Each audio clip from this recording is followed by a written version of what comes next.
been saying that since I got here. Nobody listens to me. Right. Yeah. Now you need me. Yeah. So. Can you taser deer? What's that? Can you taser deer? Oh, you have no idea. So, taser them right in the back of my truck. So that's a key concern. Fresh water. Do we have enough fresh water to last for roughly how long? At least a week. It's not long. 2 or 3 days. Maybe 4 if we conserve. So these are the things that keep Glenn and I up at night and planning and trying to figure out how to best mitigate this. One of the things we're talking about doing is a SIP kit, shelter-in-place kit. So if our students are here and we can't leave because whatever happened, bridges are down, you know, whatever that looks like, having sustainable food for, say, a week for all of our students and our staff. All right? And looking at how that's going to look. Now, that is a huge cost associated with that, so we're going to have to plan ahead. The good news with all of this, there are plans in place. Some work for us, some will not work for us. We're going to have parents coming up here in the droves trying to get their students. How is that going to look? How are we going to get them on? What if they're stuck? Now, does that adds to our food distribution? Those are the things to kind of look at. So some of the other issues that we need to be cognizant of, wildfires. Wildfires. Typically we don't have a lot in Western Washington, and if they do, they're actually put out fairly quickly. We just had one up by Ross Dam, was it last year or the year before? I heard it was a hiker trying to burn some toilet paper. Whatever started it, whatever that looked like. But that is a possibility. If you go up there, the whole mountainside is burned. And we're surrounded here by a ton of tinder. How are we going to fight that? We do not have fire trucks here. Fire would have to come from off-site. If that road is blocked, does everybody know we have an emergency exit? One of the key things, or the first things that the Port of Skagit did, was they built us an emergency egress route. How to get out if that is blocked. And that is behind the medical place. And most of you went there. Remember when they were closed down here, we kind of routed you back there, and it's kind of bumpy and dirty and nasty, and it has an actual chain over it now. That is our emergency egress route, because for a large gathering space, you're required to have one. So, if for some reason that is blocked in an emergency scenario, we will go out the back. We talked a little bit about landslides, earthquakes, volcanoes, tsunamis. What about a pandemic influenza? Let's talk wellness a little bit. Myra's like, oh God, Keely. Probably the most likely out of any of them. So how are we going to deal with a large-scale medical response? A medical-type outbreak? How do we deal with that? We have a plan, and I believe they all go to rec, and we just barricade them in rec. I mean, obviously we let them have food and all that. We just don't throw them in there and let them go lower the flies at each other. But, I mean, there is a plan for that. But it's something we have to think about. How are they going to get food? How are we going to get water? What if we are quarantined from the state? How does that look? That means all of us. Something to think about. Food poisoning outbreaks. Multi-casualty incidents. So what that looks like is that kind of ties into a little bit of the active threat. So we have an active threat, and I know I'm driving you nuts. Yeah, you really are. I'm having a lot of fun. I know you are. So you have the active threat. And let's say we have a lot of injured people. We're going to have a ton of people coming on campus. We're going to need a lot of triage areas. How are those folks going to get medical before they get out of here? How are we going to initiate, and where are we going to initiate that initial medical response to get them stable until all the medical folks get here? One ambulance isn't going to cover it. So it's going to be multiple agency response. So we talked a little bit about the management team and who makes that up. If you have not seen our emergency response plan, I highly encourage you to go into the S drive, and it's under EAP, it's under safety, and And you can see it right there. It's like 3 up above our security folder. And look at it. It's right in there. Read it. Review it. We are going to have more exercises like this. We are required to have at least one major a year for this. The fire drills. We do fire drills now. We used to do them kind of only in the dorms, but Glenn has actually started to go and do them in the trades during the day as well. And there's a reason. We all need to know that. If we had to evac this place, does anyone know, if they've read the EAP, because I've heard people say it, or ERP,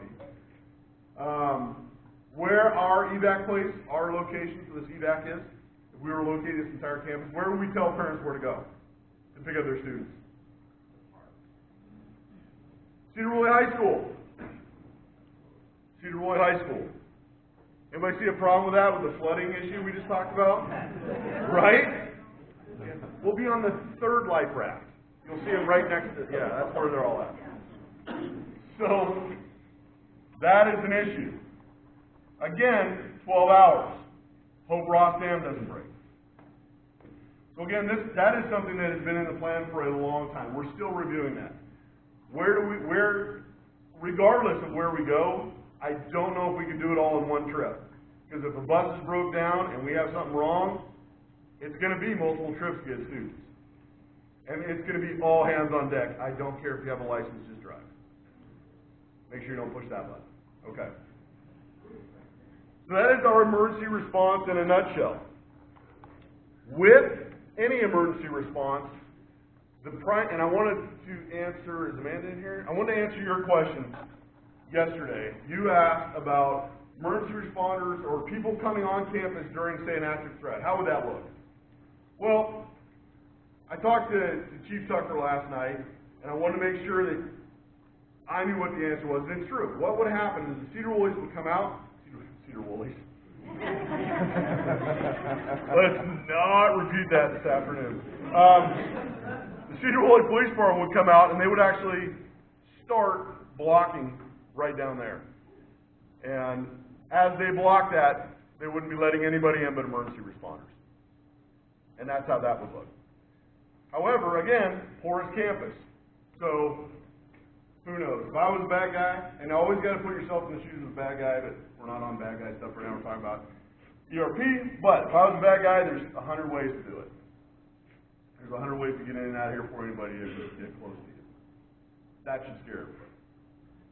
So emergency response planning. We are going to set up smaller groups. We are going to set up fire marshals. I think they're called fire deputies. What are they called? Give you a little plastic red hat. Fire marshals. We will be setting those up for the different trade areas, and you are going to be the focal point for your trade area should a fire break out. We're going to ask for other folks with backgrounds that could help to set in on DCG meetings. We have safety meetings every month, and attendance is dwindling. We're getting 1 or 2 people. All right? So we'll start sending that out to all Cascades, and if you have a moment, please come over and sit in our safety meeting, okay?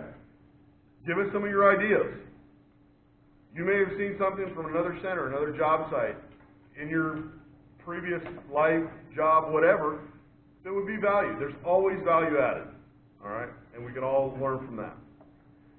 Is there any questions on disaster response?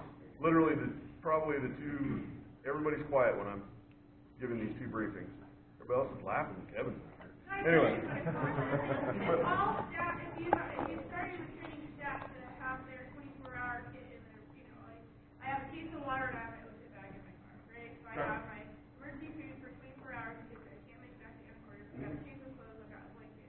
If all of us had that we can at least take care of ourselves for 24 hours, it reduces the need, which we all should anyway, with these natural disaster hazards around us. Then it would reduce the dependency on the center to provide for us when we also have to provide for the students in emergency. It could be just a, you know, like a service safety training. Well, yes. Now, the state of Washington, what she was talking about was the state of Washington recommends a 1-day kit, food, blanket, water, all that stuff for your vehicle. For your home and your family, it's a 3-day. And what she's talking about is if all staff bring it 1 day, then it would rely less on the center. And I agree to that to an extent. However, the center, if we're all stuck here, and we're all still doing that, and doing what we're doing, which is protecting our students, make sure they're safe, my take is the center should be responsible for that piece. They should be responsible to ensure that we have that type of stuff that we need. And I get what you're saying. You should have a one-day kit in your vehicle. I mean, that's, like I said, recommended by the state of Washington. However, I don't think you need to rush out right now and get a case of water, some Form 1 or whatever. That's completely up to you. I'm not going to tell you to do it yay or nay. That's just what the state of Washington recommends. So, but, good comment. Any other questions? Yes, ma'am.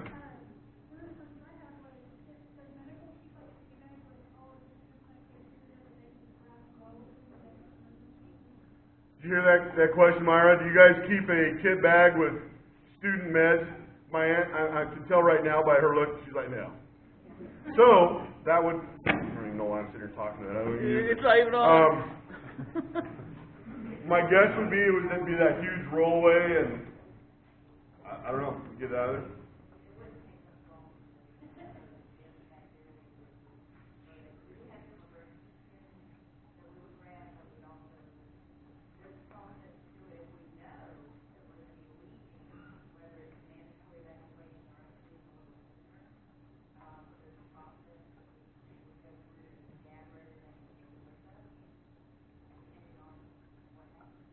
Right.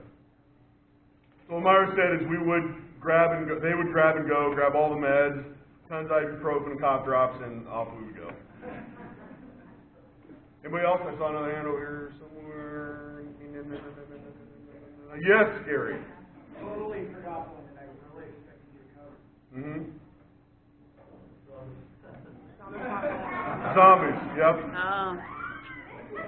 I don't know if you've ever seen students walking to the smoke pit at 7 in the morning, but it's creepy because, you know, you're on the fence. Are they day walkers? Are they not? I don't know what it is. Yeah, I'll your call. Anybody else? Trust me, if anybody turns into a zombie, I'll be more than happy to put you down. Yes, ma'am. What's our procedure for lightning? So, lightning. Typically, if it's lightning within 3, within 5 is what they typically go with. Sometimes lightning within 1. Large lightning around here can cause us to shelter in place inside dorms and not let people out and about walking around. Yep, absolutely. But it depends on where it's at. If lightning within 5 is actually lightning within 10, we'll put in recommendations and Kevin will say yay or nay and we'll push that forward. Lightning within 5 miles. 5 miles. Correct. Correct. And Glenn is, you know, now that he's our safety officer, he has recommended that we not send somebody out with a large stick with some metal on top to test that. So, whatever. I'll do that myself. Right. All right. Any other questions? Yes, ma'am.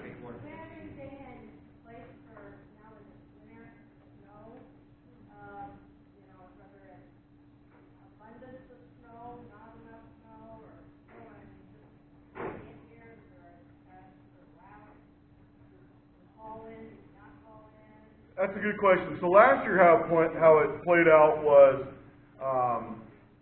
Kevin called a couple of key people. I think he talked to Mike G, who was down south. He called me. I was west, and some other folks. Kind of saw how the roads were, and then made a call based on that. And then we let our security know. So if anybody called in, they would call security, and security would say, "Yeah, we're delayed an hour. We're delayed 2 hours. Whatever that looks like."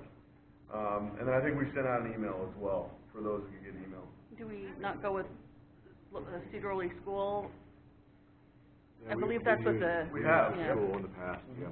If the school's closed or if they're on a 2-hour delay, that's what we'll go with. Yeah. Do we have a fund, like an emergency disaster fund, where we still get salaries if there's a disaster? No, like our salaries are still paid if there's a disaster. Absolutely not. Okay. Because it has to be processed. So there is that, like, I've worked at a couple places that have emergency disaster funds where if there's a natural disaster, they're still get paid. That's what I asked. Oh, I don't know.